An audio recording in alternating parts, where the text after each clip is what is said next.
For more of this kind of content, you can subscribe to the channel, like the video, and leave a comment. Smoke had not yet risen, and already the overseer believed the battle won. He stood above the tribunal dais, lenses rotating in cold increments, reviewing the acquisition slate that listed 42,000 civilians under provisional asset codes. Terrans, he noted, had issued an objection. Predictable, antiquated, irrelevant. Humans always clung to the fiction of autonomy. They had resisted lawful subjugation for generations, claiming moral precedence over species far older and more efficiently governed. Relics, he murmured, letting the word echo across the chamber. Dissidents carved from an extinct philosophy. They misunderstand our mercy. An aid drone clicked its limbs, projecting a replay of the intercepted distress beacon. The signal had persisted for 67 hours, far beyond the point where any species with sense would surrender. Yet the local population still begged for protection, still believed help was coming, still invoked the Terrans. The overseer found the notion almost elegant in its futility. "Mark them all for processing," he ordered, adjusting the ledger. 42,000 units, no exceptions. Their refusal has voided appeal. A hush settled as the chamber systems acknowledged the command. Processing was not slaughter, it was refinement. Perfect order, perfect compliance. Why humans failed to appreciate that symmetry was a puzzle he had solved cycles ago. Their minds were defective, overrun by sentiment. He reviewed the final note regarding Terran interference. A dozen Marines, allegedly inbound. 12. The number barely merited a tactical line item. The Dominion deployed more enforcers to guard a single logistics vault. "Send notice to all planetary divisions," he said. "If Terrans arrive, permit them visual access. We will show them what lawful resolution looks like." A faint crackle of amusement vibrated through the tribunal network. "They will protest, Overseer." "As they always do," he answered. "And as always, we will not acknowledge the sentimentality of a primitive species. They cannot alter the calculus. Their weapons are outmoded, their doctrine chaotic, their presence statistically irrelevant." The aid drone replayed an old encounter report. Terran infantry advancing through particulate haze, silhouettes lost in drifting smoke. The overseer dismissed it with a blink command. Obscurant reliance, visibility masquerading a strategy. He recalibrated his ledger one final time, locking the count. 42,000. The number pleased him. Clean. Entire cities had been reorganized under similar quotas. A brief signal flickered, Dominion sensors noting atmospheric interference on the lower continent. Something burning, something moving. "Terran vessels?" the drone asked. "Impossible. The window is too narrow. They cannot cross such distances with meaningful effect." He paused, considering a faint pulse on the tactical map, a dispersal pattern spreading like ink. "Smoke," the drone said. "Coincidence," the overseer replied. "Begin the first phase. Civilians to transit bays. Maintain order." The tribunal chamber dimmed as the command propagated outward. Processing pipelines activated. Asset tags illuminated. The machinery of conquest resumed its steady, unquestioning rhythm. A quiet certainty settled over him. Humans would witness the outcome and finally understand their place beneath structured dominion. One stinger line cut through his thoughts. They always arrive too late.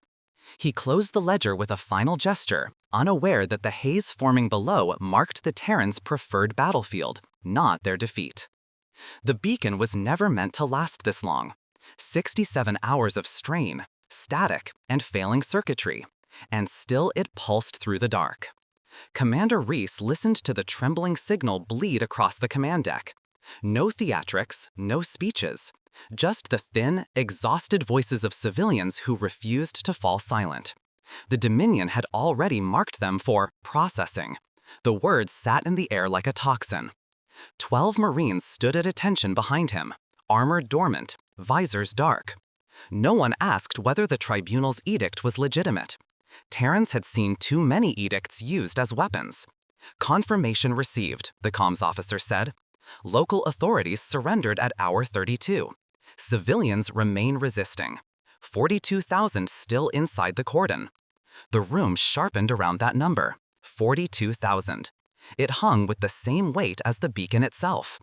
Reese opened the Dominion packet, an impersonal document stamped with mechanical certainty.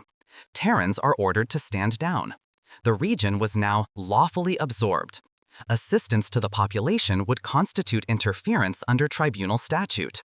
He closed the file with a slow breath. We don't acknowledge statutes that turn people into assets. A Marine's gauntlet flexed. Another shifted her stance. The decision was already made. Reese only needed to say it aloud. Transmit refusal, he ordered. Formal, concise, non-provocative. The officer nodded. Message framed. Dispatching. A pulse of blue light dropped into voided space as the reply left the ship. For a moment, silence reclaimed the deck. Then the tactical display updated, marking the Dominion perimeter tightening like a steel ring. Captain Hale stepped forward from the Marine line. Sir, their edict forbids intervention. Our protocol doesn't. Reese met his gaze. Hale's armor bore faint scoring from a dozen conflicts. Each mark a reminder of what Dominion order looks like up close. Activate Ashfall, Reese said. 2 words. 1 classified directive. The deck lights shifted to a muted red as encrypted subroutines unfolded, preparing the Marines for zero visibility insertion. Ashfall was not a charge. It was a disappearance. A fall through smoke, dust, and particulate chaos. Into environments other species fear. The beacon crackled again, weaker now. Someone on the far end whispered coordinates between coughing breaths. The signal dipped, stabilized, dipped again. They've kept this alive for 67 hours, Hale murmured. That's enough reason. Reese agreed. Reason mattered, but so did timing. And the Dominion believed Terrans always arrived too late. A punchline stinger cut through the quiet. We're not late today. Loadout indicators flickered across the Marines' displays as their suits synchronized. Pulse knives, smoke catalysts, inertial dampers, calibrated for the 12G bursts they would need on the drop. Route us in, Reese said. Minimal emissions, maximum ambiguity. The ship adjusted course, slipping into the shadowed side of the planet, where the Dominion sensors thinned. No fanfare, no declarations. Just a silent alignment towards a population that had refused to give up hope. The beacon dimmed once more, and Terran command moved before it could die. The first shot cut through the cloud deck like a molten spear. A Dominion war tower had sighted movement near the perimeter and responded with standard precision, a 1,400-degree plasma lance fired at velocity meant to cauterize anything human before it could breathe. The beam struck the descending Terran formation and vanished, into their armor with the quiet hiss of energy being swallowed whole. On the tower's command tier, Enforcer Coel adjusted his optics. Impact registered, he said. No biological remnants detected. But the smoke below didn't clear. It thickened. A second tower fired, then a third. Plasma lines crossed in flawless geometry, saturating the zone with enough heat to liquefy infrastructure. Yet the returns were wrong. Depth readings distorted, silhouettes unfazed. The targeting lattice flagged an impossible conclusion. Energy loss at 88% absorption. That cannot be correct, Kale muttered. Dominion models predicted Terran armor would crumble under sustained beams. Their doctrine was not built around nullification. Terrans were expected to dodge, to scatter, to break. But they didn't scatter, they advanced. 12 figures walked through the bloom of molten air, their exosuits glowing at the edges, converting hostile fire into redirected kinetic reserves. Every step was measured, silent, unshaken. One Marine lifted an arm, letting a plasma bolt strike square against the vambrace. The flare dimmed like a dying breath. Kale felt a shift inside his chest, slight but unmistakable. Not fear, not yet, but the unraveling of certainty. Recalibrate for higher yield, he ordered. Override safety protocols. A tech drone hesitated. Overseer clearance required. Then request it. Below, the Terran formation changed posture with unsettling calm. Suits vented excess heat into the surrounding ash, creating a shimmering distortion around each Marine. It looked less like armor and more like shapes carved from the smoke itself. Their pacing never faltered. One line of text flashed across Kale's display. Threat trajectory unchanged. He magnified the feed. The Marines' advance was slow enough to be deliberate, but fast enough to be confident. An unspoken message beneath the haze. You cannot stop what's already inside your perimeter. A stinger line formed before Kale could silence it. Plasma won't save you. Full spectrum sweep, he barked, find their vulnerabilities. But the sweep showed only conversion metrics climbing steadily as Terran suits siphoned fire into capacitive chambers. Their approach accelerated by fractional increments, 0.4 meters per second, then 0.9, then 1.3, a mirror of stored energy being fed back into motion. A sudden flare illuminated the smoke. One Marine dropped to a knee, bracing, another anchored behind him. Together, they formed a geometric shield line, an ancient maneuver updated through impossible tech. Kale realized then that the towers were not suppressing an incursion, they were feeding it. Cease fire, he snapped, we're empowering them. But the order arrived seconds too late. The final volley blasted downward, pouring megawatts into armored frames designed to drink the light dry. The Terrans surged forward as the last plasma ribbons faded, momentum swelling as if the battlefield itself exhaled in their favor. For the first time, Dominion personnel saw the truth behind human doctrine. They didn't survive in the smoke. They owned it. Kale's morale fractured on that thought, clean and undeniable, as the Marines broke fully into view, advancing through fire that had utterly, irrevocably failed. The haze folded around them like a living thing. 12 Marines plunged through the superheated air, their exosuits translating rising temperatures, 1,400 degrees and climbing, into clean, readable metrics. No one flinched, no one slowed. Ashfall doctrine demanded momentum, not comfort. Boost on my mark, Hale said. His voice was calm, identical to the tone he might use during a training drill. 3, 2, mark. The suits ignited. 12G acceleration punched through the smoke, hurling Marines forward in controlled bursts that would have pulped unaugmented bodies. Inertial dampers hummed, absorbing the shock. Their silhouettes flickered, resolved, and vanished again as the haze churned around them. Dominion ground forces registered the movement a heartbeat too late. Enforcer clusters began to spread into counterformations, angling for a crossing fire pattern. It might have worked against a predictable enemy. It did not work here. The 1st Marine broke from the advancing line, a blur of mass and intent. He struck the closest enforcer formation with a kinetic shoulder drive that folded the lead soldier inward as though gravity itself had shifted. The shockwave rippled through the unit, scattering bodies with the precision of a diagram torn in half.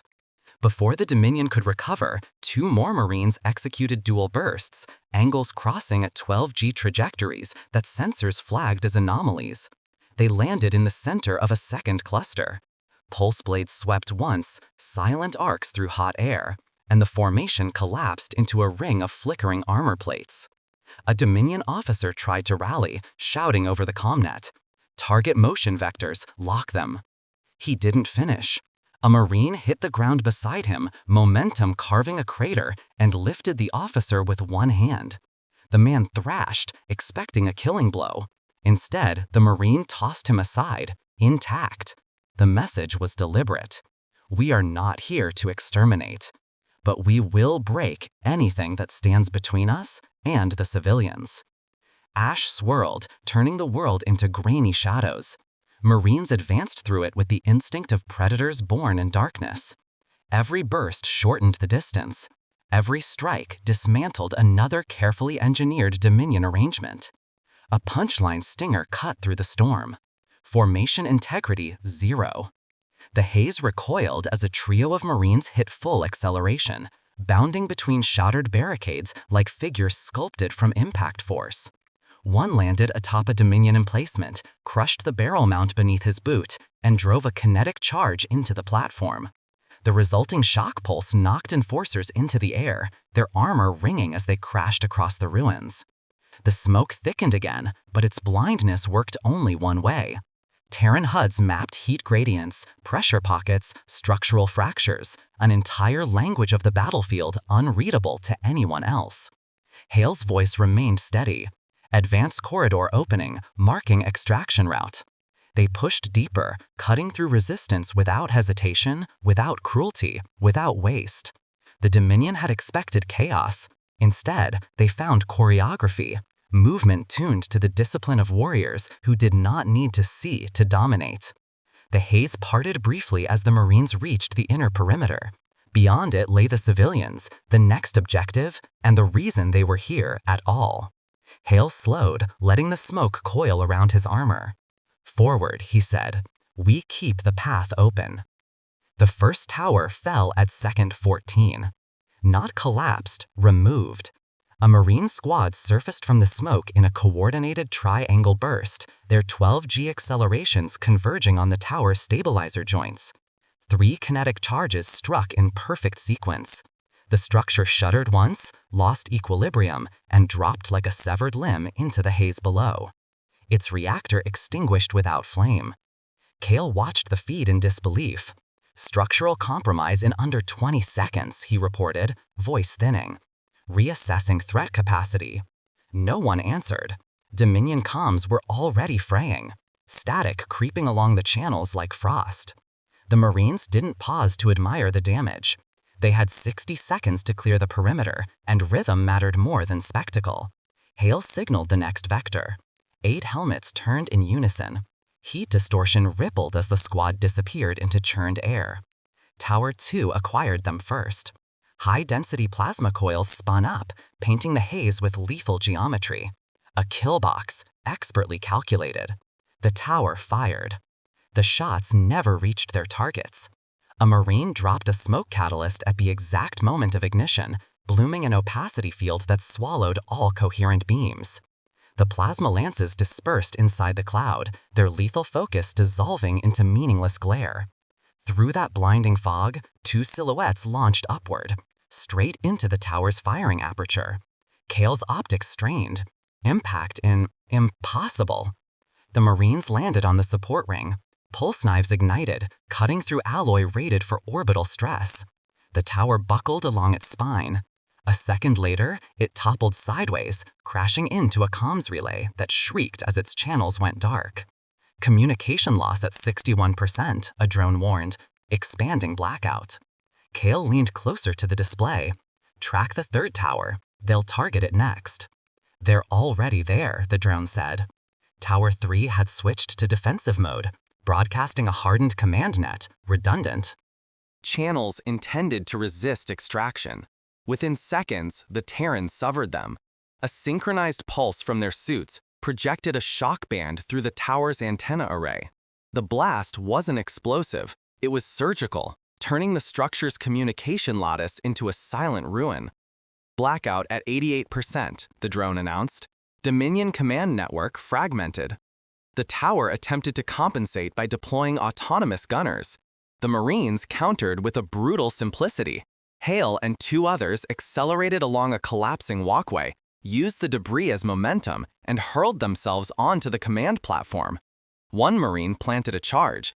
Another redirected the tower's final defensive turret to fire harmlessly into the smoke. The charge detonated with a muted thump. Tower 3 tilted, groaned, and folded into itself. Cal whispered the only truth left. 3 towers, 1 minute. A stinger line followed in the silence. "Your battlefield is no longer yours." The Dominion perimeter flickered. Officers shouted conflicting orders. Enforcer squads tried to regroup but found their channels dead, their markers gone, their formations unmoored. Without comms, their doctrine collapsed into static. Below, the Marines advanced through the wreckage with the calm of workers completing a necessary task. No celebration, no escalation, just the quiet continuation of purpose. The smoke swirled around them, glowing faintly from residual plasma.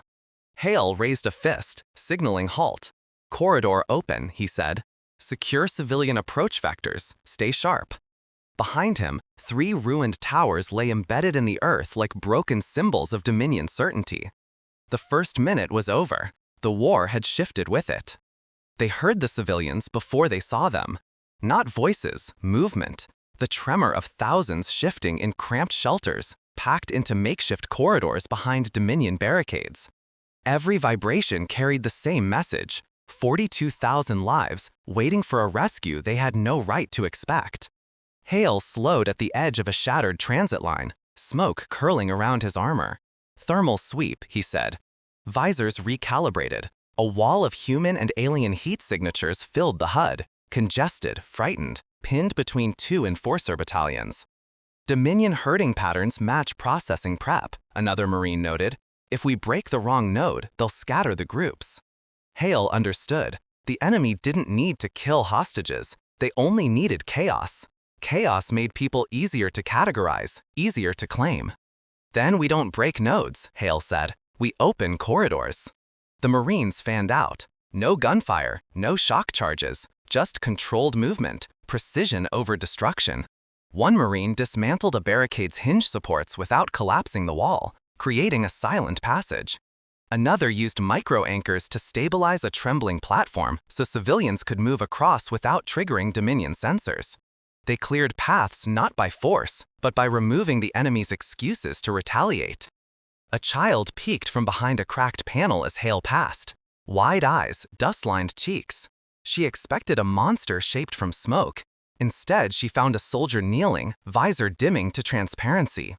"You're safe," Hale said. Simple words, steady, verified by action, not tone. Behind him, a nervous elder asked, "Will you punish them? The ones who put us here?" Hale paused. The Marines' boots were crusted in ash and the wreckage of 3 towers. They had enough power to break the planet open if ordered, but that wasn't why they came. "We're here to stop them," Hale answered, "not to become them." A quiet relief spread through the civilians nearest the corridor mouth. Fear didn't evaporate, but it adjusted. People who expected saviors often received conquerors instead. These Marines carried no hunger for retaliation, only purpose. A Dominion squad attempted to flank from a service tunnel. The Marines intercepted without hesitation.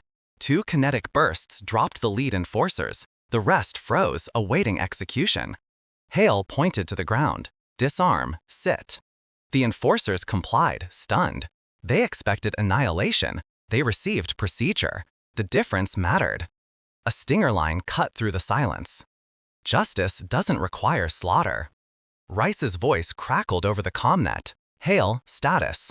Primary corridor open. Escorts moving. Estimate 42,000 evacu routes within reach." "Maintain restraint," Rice said. "Civilians first, Dominion stability second." The Marines nodded as one. Their doctrine was never built on vengeance. Terrans didn't carve their victories from bodies. They carved them from the refusal to let cruelty set the rules. One by one, civilians flowed into the new passageway. Children clung to armored gauntlets. Elders whispered thanks. Even the silent ones carried a shift in posture, the first hint of safety.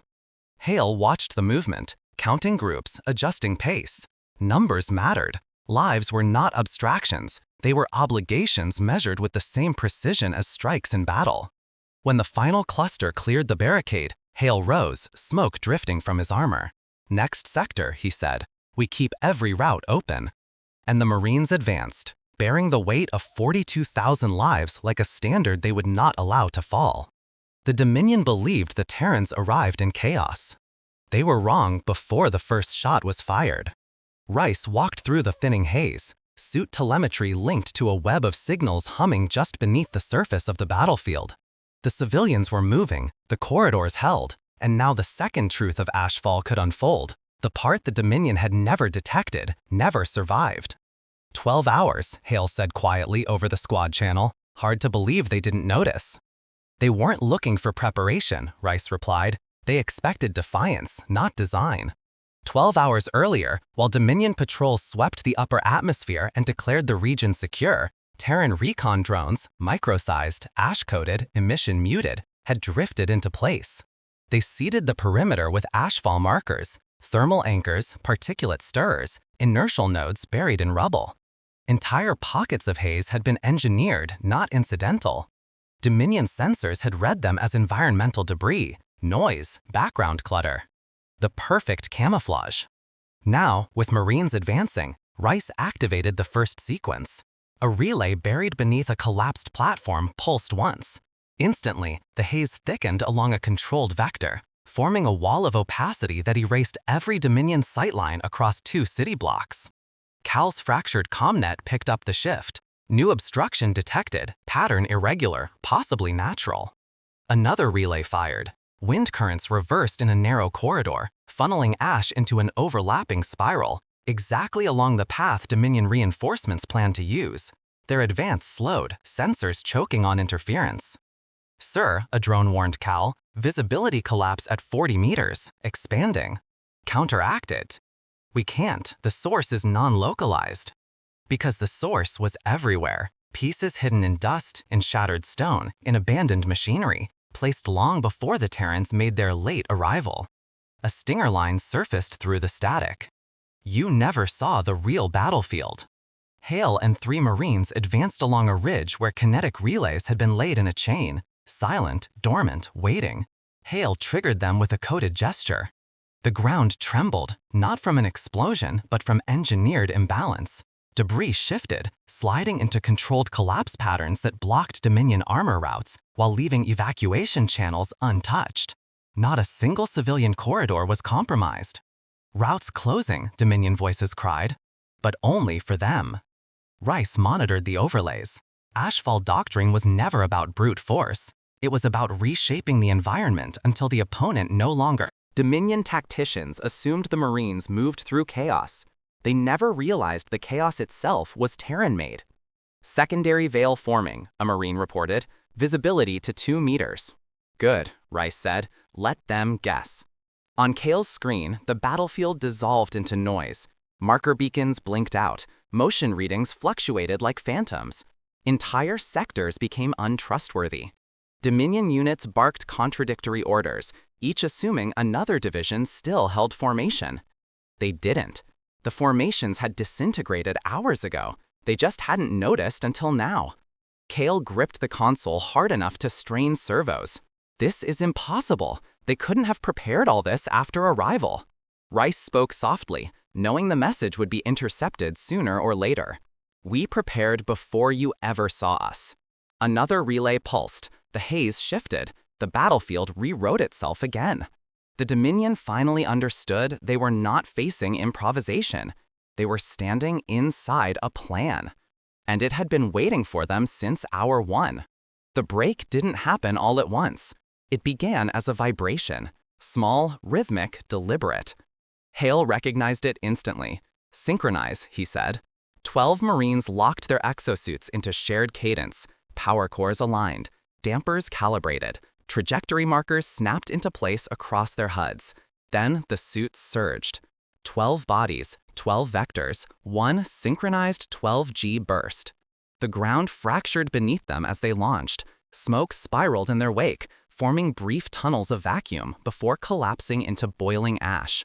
To an outside observer, they looked less like soldiers and more like projectiles with intent.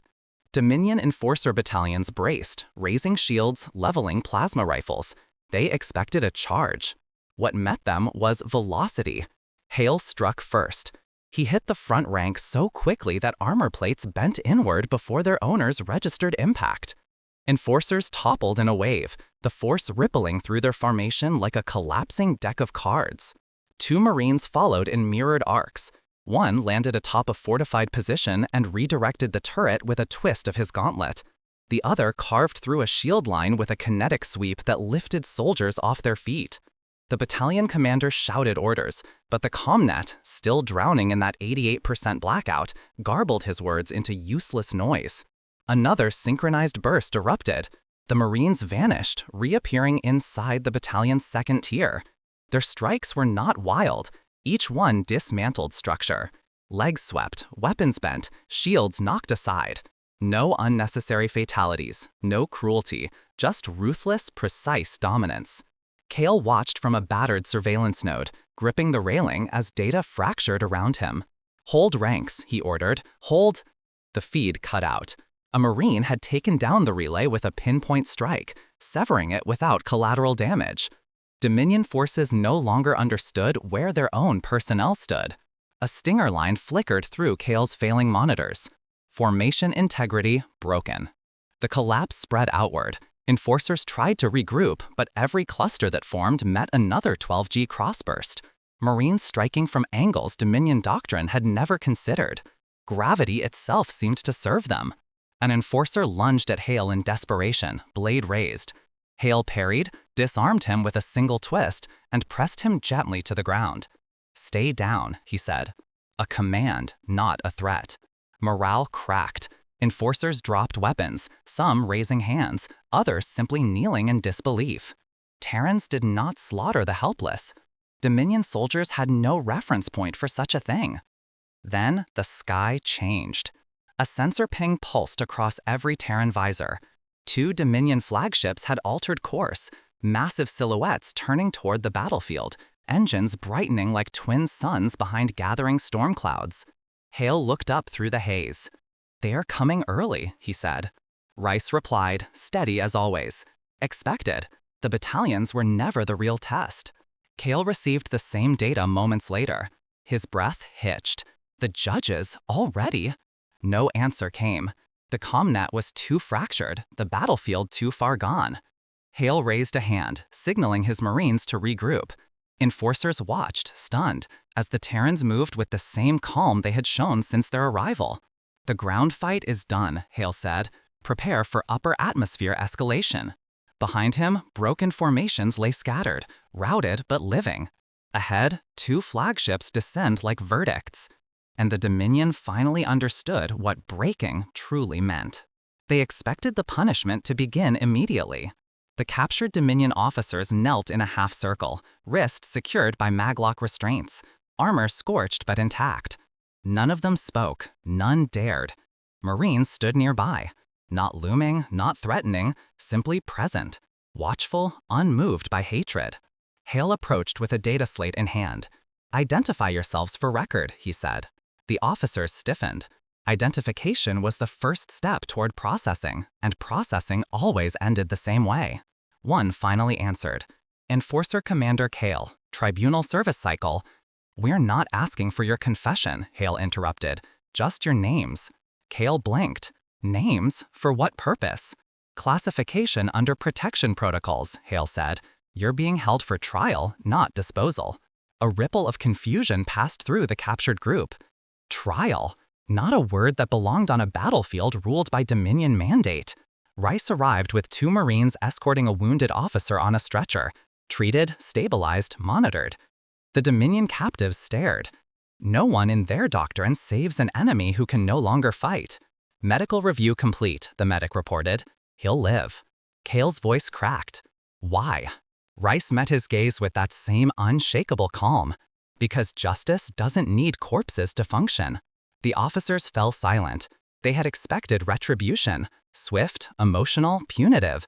Instead, they were met with procedures so measured it felt alien. Every restraint was standardized, every step documented, every decision weighed against ethics, not anger. A stinger line settled in the air.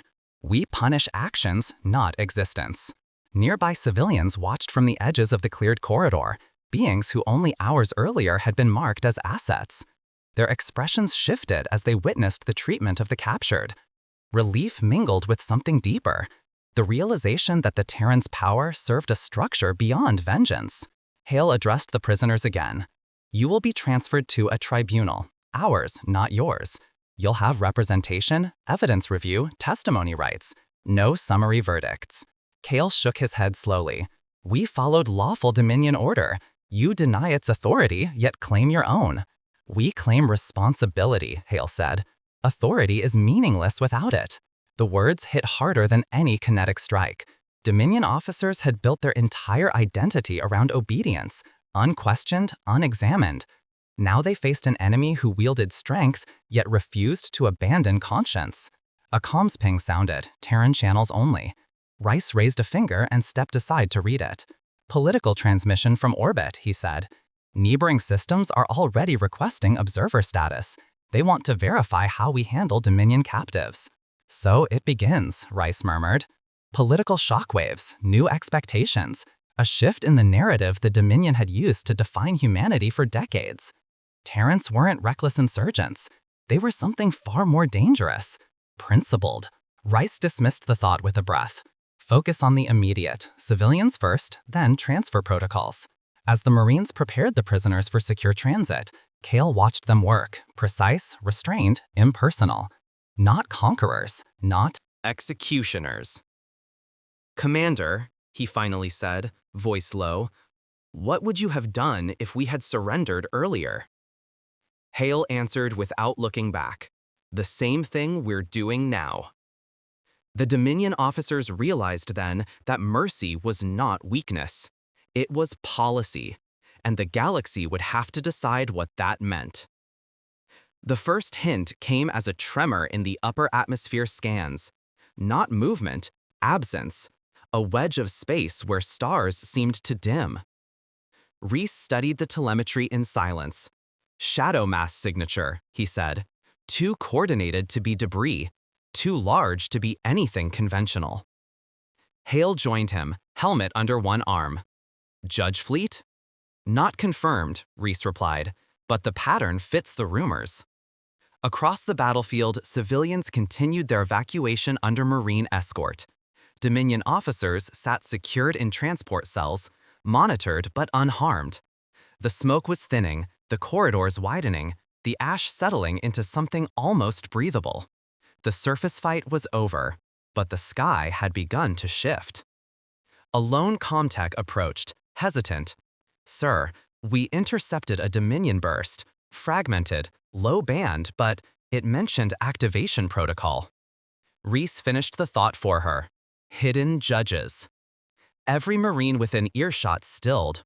The judge fleet was whispered in briefing rooms, never verified, never recorded, but always present as the Dominion's last argument. An armada that moved only when Dominion authority was threatened at scale. Not punishment, correction. Range? Unknown, no direct lock, which meant close enough to matter. A gust of cooling air swept the ridge as the haze finally began to clear. Wrecked towers lay in silent fragments. Civilians gathered in clusters, exchanging names, checking for missing members. For the first time in hours, the world felt less like a battlefield and more like a place that could be lived in again. We've sent our refusal, Hale said. We've broken their ground forces and protected 42,000 civilians.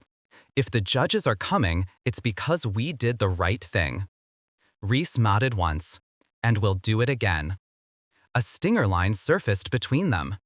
Principle has a cost. The sky flickered as a distant silhouette emerged, too sharp to be a cloud, too deliberate to be drifting debris. A triangular mass slid along the horizon, silent, vast, casting a faint distortion across the higher atmosphere. The comtech whispered, that can't be a standard flagship. It isn't, Reese said. Hale exhaled through his teeth. Then the rumors were true. No alarm sounded, no panic spread. The Marines adjusted their formations, checking loadouts, verifying suit integrity, preparing without haste. Justice required clarity, not fear. Below, Kale watched from his restraints as the enormous outline took shape. Panic flickered across his face, a realization that even Dominion officers dreaded the judge's arrival. They won't distinguish between your restraint and our failure, he warned. The judges see only interference. Hale met his gaze. Then they'll have to see us clearly. Reese contacted Orbit. Fleet Command, begin Phase 2 contingencies. Defensive posture, no first strike.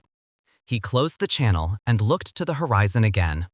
The judge silhouette was still forming, still rising, like a verdict being written across the sky. We bought these people time, Reese said quietly. Now we decide what to do with the time we have left. Hale slid his helmet back into place, visor darkening. Then let's meet them standing. Above them, the hidden Judge fleet began to wake, and Terrans prepared to answer.